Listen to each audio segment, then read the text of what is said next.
Alors pour commencer les manches, je ne sais pas du tout combien de mailles je vais monter.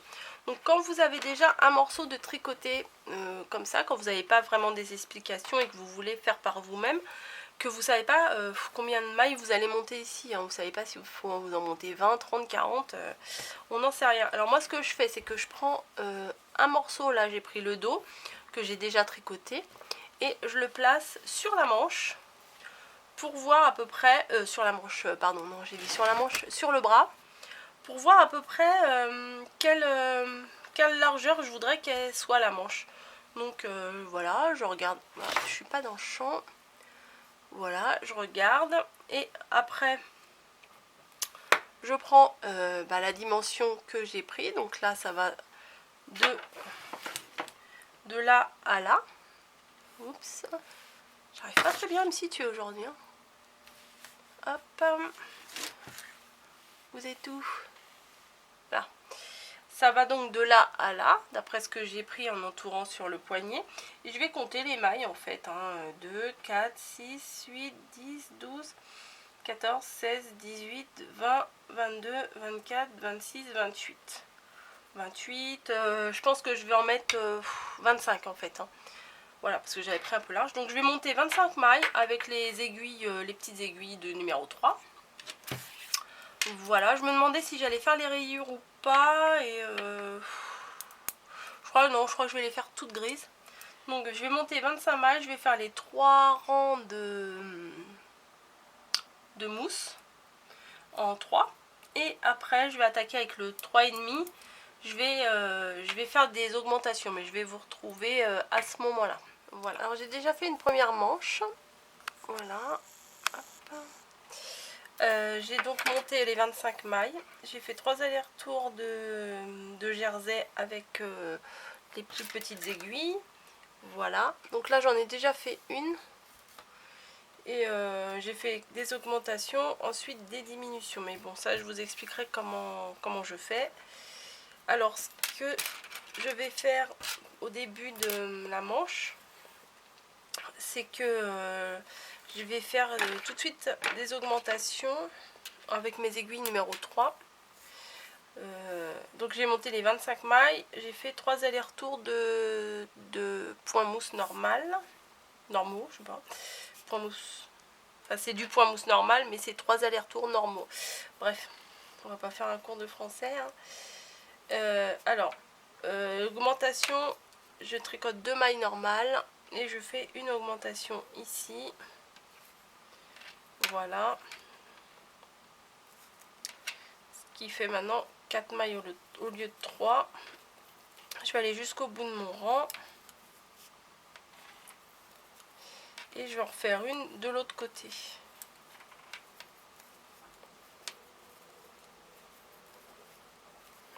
Voilà, hop.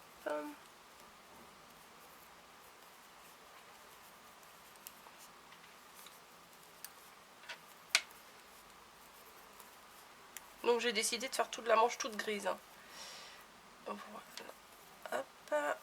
Alors quand il me reste plus que 2 mailles sur l'aiguille, je refais une augmentation en piquant en dessous.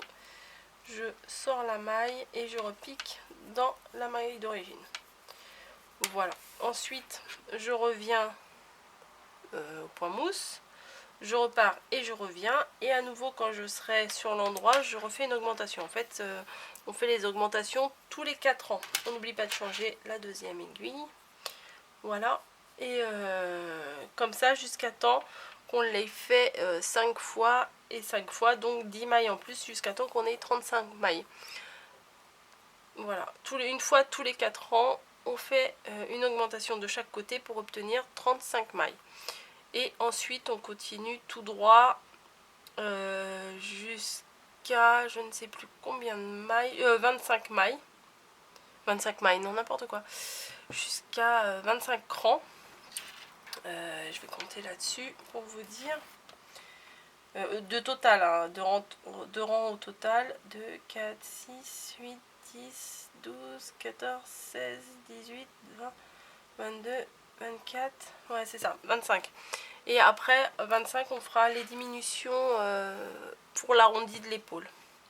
Voilà, je fais mes augmentations, donc une maille de chaque côté tous les 4 rangs pour obtenir 35 mailles à la fin. Et après je continue tout droit jusqu'à tant que j'ai 25 rangs au total. Je vous retrouve après.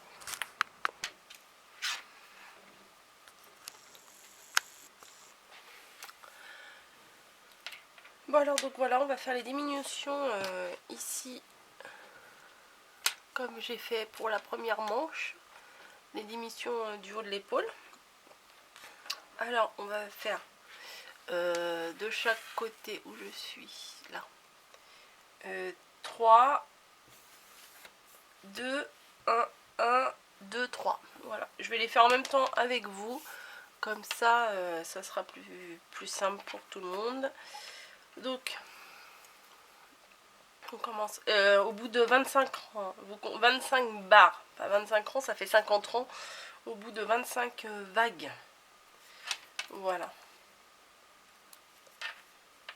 Alors, je ne sais pas si j'en ai fait déjà une ou pas. Voilà, c'est bien beau de parler. Je vais défaire. Eh bien oui, j'en avais déjà fait une. Dans le doute, faut mieux défaire des fois plutôt que de faire n'importe quoi. Hop, voilà. Allez, on recommence. Ah, mais pourquoi celle-ci, elle veut pas... Voilà, alors. Et bien sûr, je l'ai mal prise. C'est mieux comme ça. Enfin non. Une diminution. 2 diminutions. 3 diminutions. Voilà, après on va aller jusqu'au bout du rang. Voilà.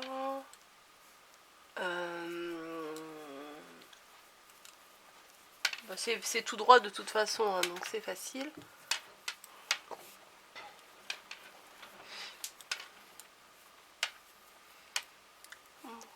Et on va faire 3 diminutions de l'autre côté.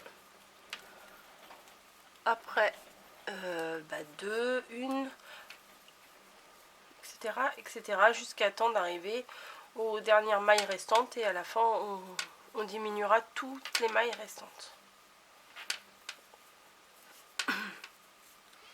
Comme ça fait l'arrondi de la manche et c'est un peu plus joli pour la couture après, pour les finitions.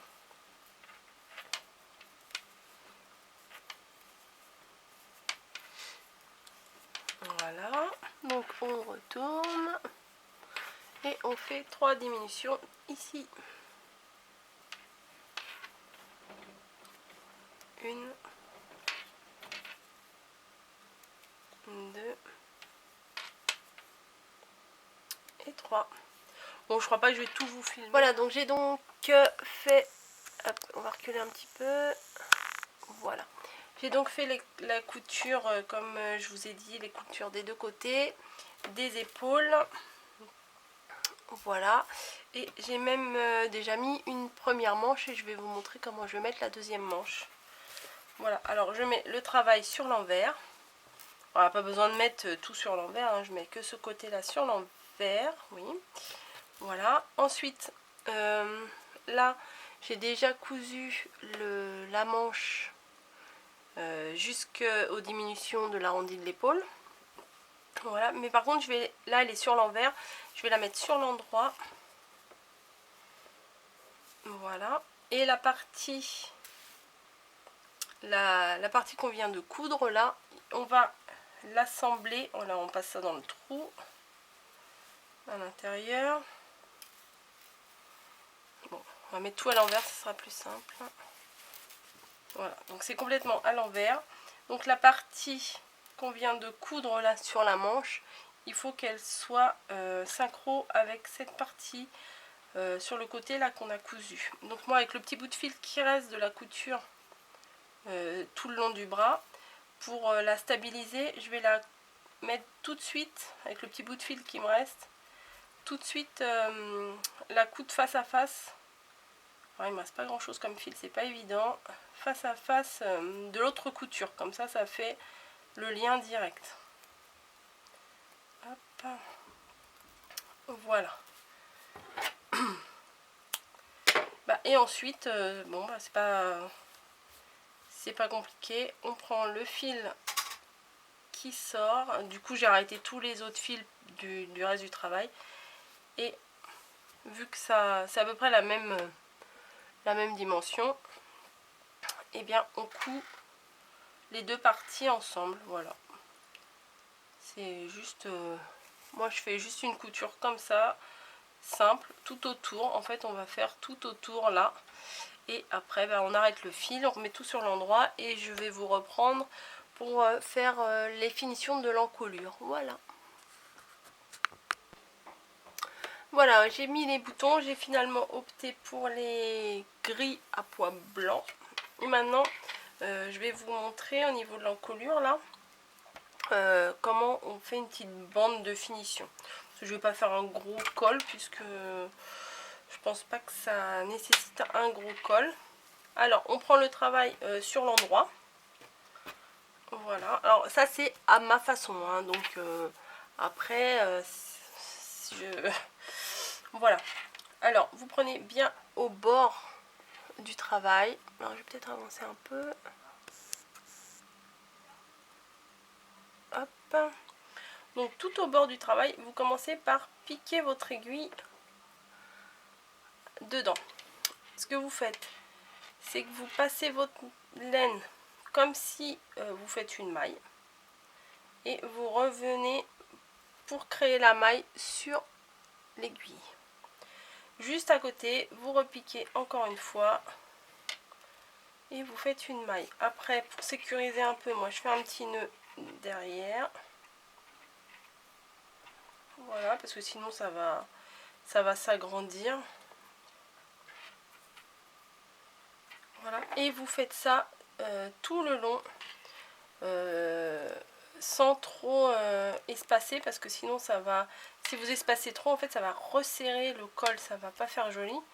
Donc à distance d'une maille, hein, voilà, vous piquez dans le travail, vous faites une maille et vous revenez. En fait là vous êtes en train de créer les mailles qui vont faire tout le tour du col. Hop. Alors la malène s'est dédoublée, je vais la refaire. Voilà. Donc je vais pas vous montrer toute la longueur parce qu'il y en a une sacrée longueur. Je vous dirai après à la fin combien de mailles j'ai mis. Alors vous pouvez faire aussi une bande à part et après la coudre. Mais moi j'aime pas trop faire ça parce que c'est jamais de la bonne longueur, donc c'est un peu chiant. Un peu compliqué on va dire. Voilà, donc au fur et à mesure les mailles se créent sur votre aiguille. J'espère que vous allez voir assez bien. Voilà, à chaque fois on pique juste dans le petit trou d'après et ça crée des mailles. Alors on va faire ça tout le long du col, c'est-à-dire tout le devant, tout le dos et tout le devant ici. Voilà, je vais monter toutes mes mailles jusque là et je vais vous reprendre après.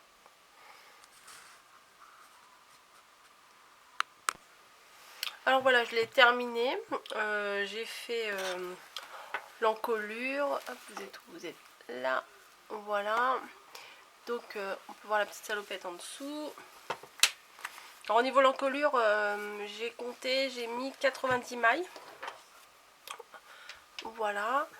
Et j'ai fait 3 rangs. Voilà, 3 rangs et après j'ai arrêté toutes les mailles d'un coup. Voilà, ça donne toute l'encolure comme ça. Et voilà. Et maintenant j'aimerais bien lui faire un bonnet. Sauf que pour faire un bonnet, il faut connaître les dimensions de la tête. Donc je vais faire le même système que j'ai fait avec les manches tout à l'heure. C'est-à-dire, je vais prendre avec un morceau déjà existant, je vais prendre son tour de tête. Hop. Voilà, à peu près ça fait ça. Donc ça fait tout ça. Faut que je compte à peu près combien ça fait tout ça. Donc il y a le devant, je me rappelle plus combien j'ai mis de mailles. Donc bon, je vais compter combien ça fait. Ouais, c'est à peu près ça. Ouais, un bonnet, le tour de tête, il est de toute façon, il est à ce niveau-là. Hein. Ouais, voilà. Donc je vais compter combien il y a de mailles et je vous reprends juste après pour vous dire combien j'en monte pour faire le bonnet.